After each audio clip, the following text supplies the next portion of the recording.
சுட பரோட்டா வாங்கி வந்திருக்காரு. இன்றைக்கி நைட்டு பார்த்திங்கன்னா பரோட்டா தான் நல்லா சூடாக இருக்குது ஃப்ரெண்ட்ஸ்.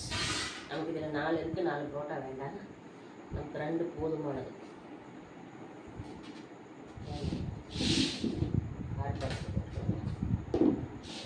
ஓகேங்களா? நமக்கு இந்த 2 பரோட்டாவை பாருங்கள் சுட சுட வாழை இலையில் அப்படி பிடிச்சி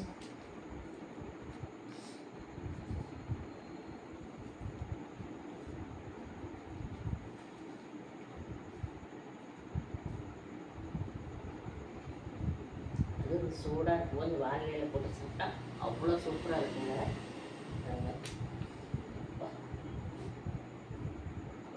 சர்ச்சி ஒரு வெளியே வச்சுக்குமா, அப்போ தேங்காய் சட்னி கொஞ்சம் அது மாதிரி தண்ணியாட்டு விடுதே. ஐயோ அணைக்கட்ட மாட்டேங்குதே, என்னடா சட்னி அரைக்கிறீங்க இப்படி ஒரு சட்னி. என்னப்பா அநியாயம், இப்படி ஒரு சட்னி ரொம்ப ஓடுதே. இது கார சட்னி. அப்புறம் பாருங்க குருமா மட்டும் வேணுங்கிற அளவுக்கு கொடுத்துருக்கேன்.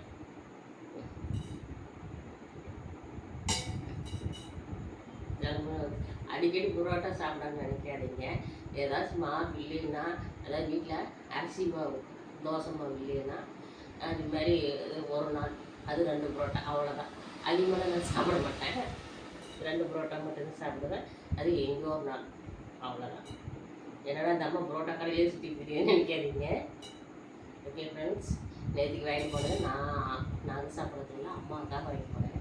ஏன்னா அம்மா சாப்பிட்டு இன்றைக்கி மாவில் இப்போ தான் ஆட்டி வச்சேன். சனிக்கிழமை இன்றைக்கி ஆட்டி வச்சிருக்கோம். நாளையிலேருந்து மாவு இருக்குது, அது மாதிரி சரி ஒரு வேளை அப்படின்னு சொல்லிட்டு புரோட்டா வாங்கிட்டு ஃப்ரெண்ட்ஸ். பாருங்கள் பார்த்தீங்கன்னா கார சட்னி, தேங்காய் சட்னி, அப்புறம் குருமான்னு பார்த்திங்கன்னா சிக்கன் குருமா தான் பண்ணி ஃப்ரெண்ட்ஸ். சூடாக இருக்குது.